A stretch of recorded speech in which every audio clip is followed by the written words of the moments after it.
Programme میں ایک بار پھر خوش آمدید۔ اختیار ولی خان صاحب، ہم گفتگو کر رہے تھے اور ایک یہ جو موقف آ رہا ہے سہیل آفریدی صاحب کے حوالے سے، تو کیا فیصلہ جو ہے وہ تو وہاں کی اپوزیشن کرے گی یا وہاں پر جماعتیں مختلف کریں گی، لیکن کیا وفاق کا ان پٹ شامل ہوگا؟ جیسے کنڈی صاحب مختلف رہنماؤں سے ملاقاتیں کر رہے ہیں، مولانا صاحب کے ساتھ، ایمل صاحب کے ساتھ، تو آپ کا ان پٹ بھی ہوگا؟ رابطہ ہوا ہے، ہماری مشاورت ہوئی ہے اپوزیشن جماعتوں کی، اور اسی سلسلے میں لگے ہوئے ہیں۔ پولیٹیکل پارٹی ہیں، ہم دیکھیں گے جب وقت انتخاب آئے گا تو اپنا جو مشترکہ امیدوار ہے وہ بھی لانچ کریں گے، اور اگر لانچ کریں گے تو پھر ہارنے کے لیے اپنا امیدوار نہیں کھڑا کریں گے، پھر اس کو جتائیں گے بھی انشاءاللہ، پھر وہ نتائج آپ دیکھ لیں گے۔ لیکن فرق تو بہت زیادہ ہے، تقریباً 20 اراکین آپ کو چاہیے۔ دیکھیے وہ جو آپ کہہ رہے ہیں فرق ہے نا، وہ 20-22 لوگوں کا ہے، لیکن دوسری طرف سے سارے آزاد ہیں، اور آزاد تو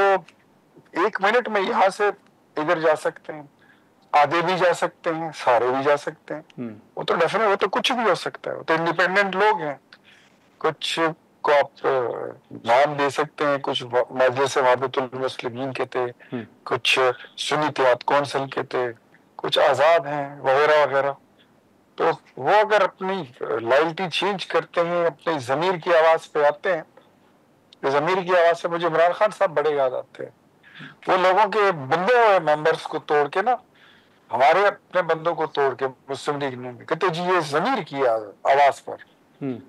یہ تو یہ چلا گیا ہے اور ہمارے ساتھ تاکہ ملا ہے پاکستان کے لیے،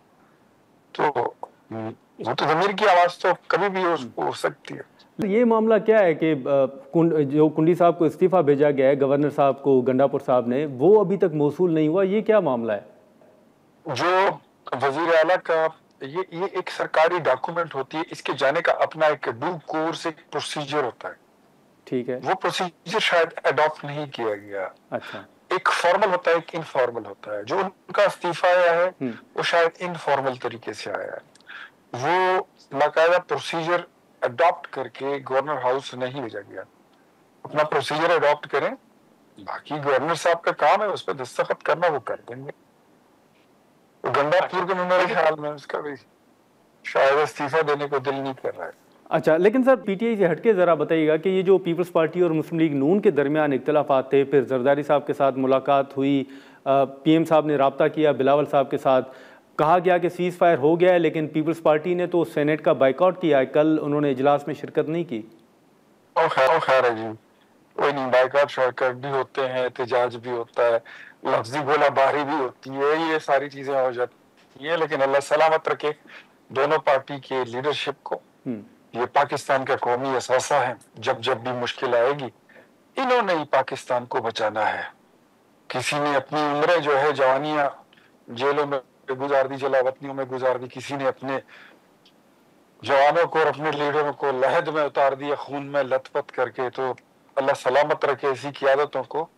یہ ہیں اور پاکستان کی سلامتی کے ضامن لوگ ہیں۔ میں سمجھتا ہوں کہ پولیٹیکل قوتوں کو کبھی کمزور نہیں ہونا چاہیے، کمزور ہوتے ہیں تو اس میں ہاں اختلاف رائے بھی ہوتا ہے، بیان بازی بھی ہوتی ہے، کبھی کبھی تھوڑی سی گرم بھی ہو جاتی ہے۔ تو میں اکثر ان دوستوں کو ٹی وی پہ کہتا تھا کہ میرے بیان سے نہ یہ اتحاد بنا تھا، نہ میرے مخالف بیانات سے یہ اتحاد ٹوٹے گا۔ جو اتحاد محترم قائد محترم نواز شریف صاحب نے بنایا ہو، آصف علی زرداری صاحب نے بنایا ہو، بلاول بھٹو صاحب نے بنایا ہو، اور ساتھ میں وزیر اعظم شہباز صاحب نے بنایا ہو، اس میں مریم نواز کی ان پٹ شامل ہو،